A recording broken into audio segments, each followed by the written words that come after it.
So I'm Jim Gibson. I'm the proud owner of this 1956 Citroen 11 Normale, or a Big 15 as it's probably known in the UK. I've owned the car since 1988 when I bought it with my father. We had a half share into originally. It's now all mine. It didn't quite look like this when we first bought it. It was maroon with a light grey roof. And very moth-eaten round the edges, the wing edges, the bottom of the doors, things like that were pretty rusty. Although the main structure of the car was incredibly sound. In fact, it still retains all its original floor and sills as the car was made. But we started work on it around about 1990 and did all the metal work on the wings, new door skins, door bottoms. And repainted the car in early 1992. So it's as we painted it in 92, including the wheels, are still as we painted it back in 92. So we've been over to the 2CV 40th anniversary in France and saw a traction of one for sale. Deliberated on it for about 24 hours, decided not to buy it because we were in deepest France and didn't know whether we'd make it back to Calais with the car. When we came back home, within a few months, a colleague of mine was telling me that he'd spotted one in a tyre and exhaust centre in Lincoln, and it was piled up under some rubbish and some tyres and generally looking down at here, but there was a little for sale notice on it. And the story went that the guy had been in and had some work done on the car, hadn't paid the bill, and their solicitors had asked them to take sealed bids for the car in a hope of recovering their money. We sent off an offer for the car to a firm of solicitors in Lincoln.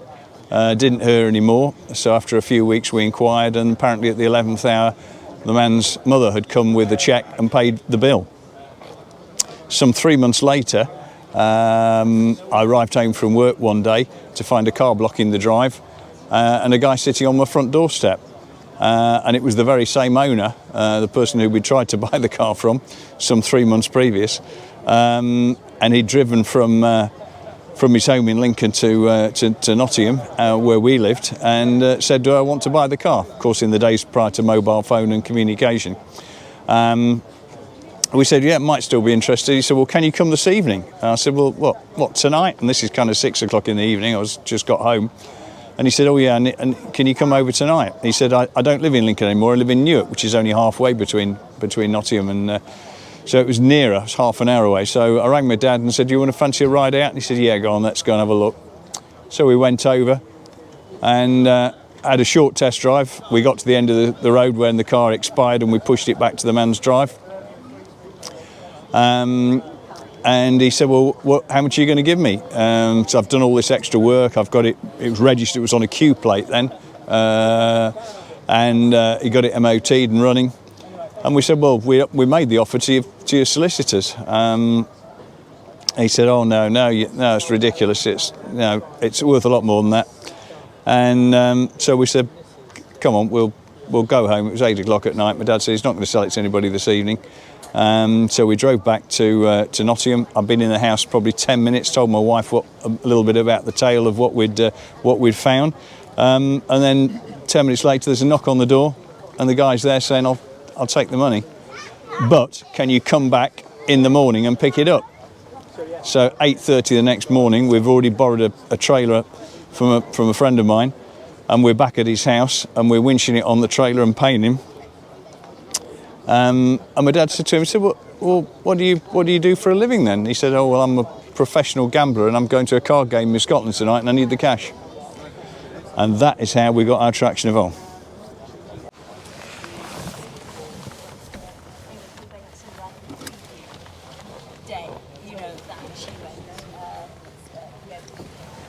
So the great thing with these cars is the amount of room that you've got inside.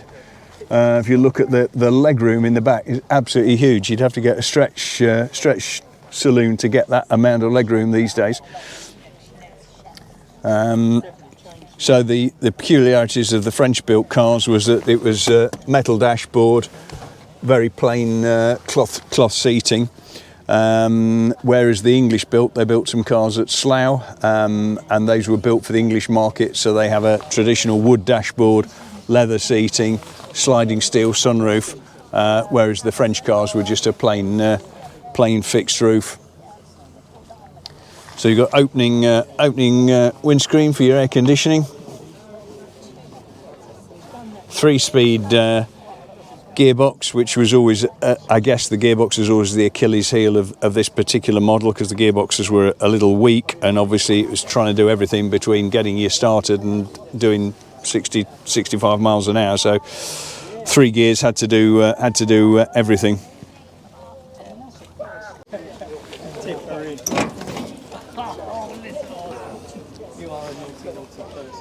So a 1911cc 4-cylinder engine is pretty much the standard.